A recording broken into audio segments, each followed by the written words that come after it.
L'État est désormais complètement incapable de couper nos enfants des écrans. C'est le constat cash qui s'impose à nous aujourd'hui.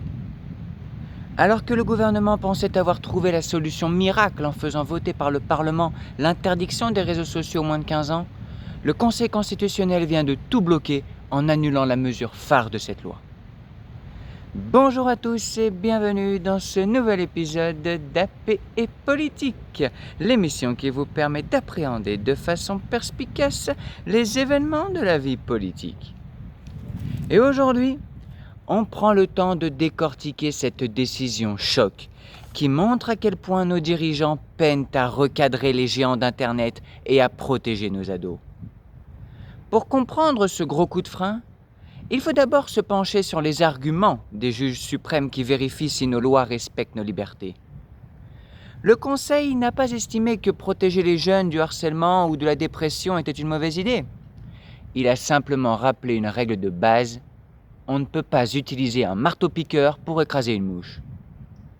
Pour appliquer la restriction aux seuls mineurs des moins de 15 ans, la loi exigeait des plateformes comme TikTok, Instagram ou Snapchat de mettre en place un dispositif de contrôle et de vérification de l'âge.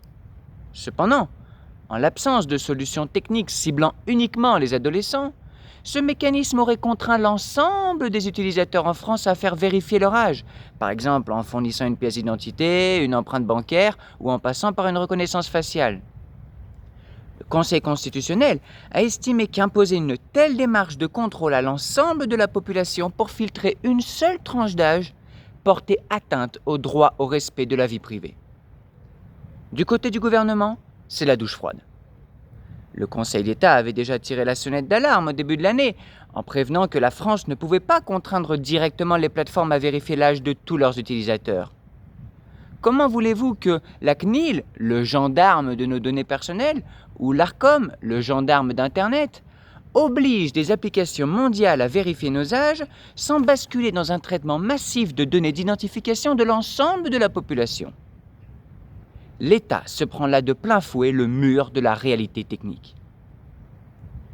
Mais résumer cela à une bataille entre spécialistes du droit serait une grossière erreur, car le vrai problème est avant tout humain et social. Pourquoi cette décision suscite-t-elle autant de réactions et engendre-t-elle ce sentiment que l'État ne sert plus à rien? La sociologie de la jeunesse nous l'explique très bien.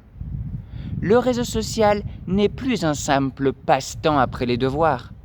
Il est devenu la cour de récréation virtuelle où les ados construisent leurs amitiés et leur place au sein du groupe. Selon un rapport publié en février par Médiamétrie, les adolescents âgés de 11 à 14 ans passent 1h47 par jour sur les réseaux sociaux et les messageries instantanées. Vouloir leur couper l'accès du jour au lendemain, c'est comme fermer la porte du parc où tous les potes se retrouvent. Au début, ils se sentiraient isolés, ce qui fait même dire à certains chercheurs que des restrictions excessives peuvent être aussi problématiques qu'un usage excessif. Et puis, soyons honnêtes, interdire un truc à un ado, c'est le meilleur moyen de lui donner envie de le faire. Avec cette loi, on allait juste pousser un grand nombre de jeunes à télécharger des VPN pour masquer leur connexion ou à mentir sur leur date de naissance, et on leur aurait ainsi appris dès la 6e que la règle est faite pour être détournée. Cela m'amène à vous poser une question directement et j'ai hâte d'avoir vos retours en commentaire. Selon vous, est-ce vraiment à l'État de jouer les vigiles à l'entrée d'Internet au risque de fliquer tout le monde? Ou est-ce que l'on doit accepter que la gestion des écrans reste une affaire de famille et d'éducation? Dites-moi ce que vous en pensez en commentaire, je lirai vos réactions avec la plus grande attention. Mais avant cela, j'aimerais attirer votre attention, à vous justement, sur un dernier point. Ce décalage entre la théorie et la réalité nous amène à un volet que nous n'avons pas encore traité, le volet économique.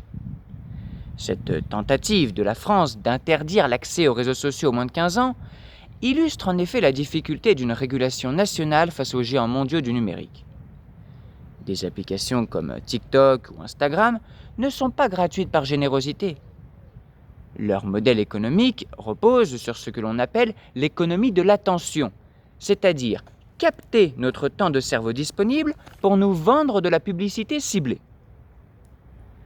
En tentant de leur fermer la porte, l'État cherchait à imposer des contraintes réglementaires fortes à des multinationales opérant sur un marché mondialisé, comme ce qu'a fait l'Australie. Mais le vrai constat d'échec est là.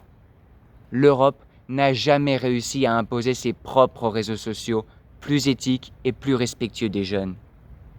Et pire encore, en imposant des usines à gaz de contrôle d'identité hors de prix, on aurait érigé une barrière disproportionnée aux petites entreprises françaises du numérique, ce qui aurait inévitablement avantagé les géants du web qui possèdent déjà les milliards nécessaires pour s'adapter.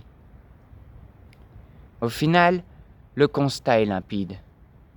L'annulation de cette interdiction par le Conseil constitutionnel n'est pas un simple détail juridique.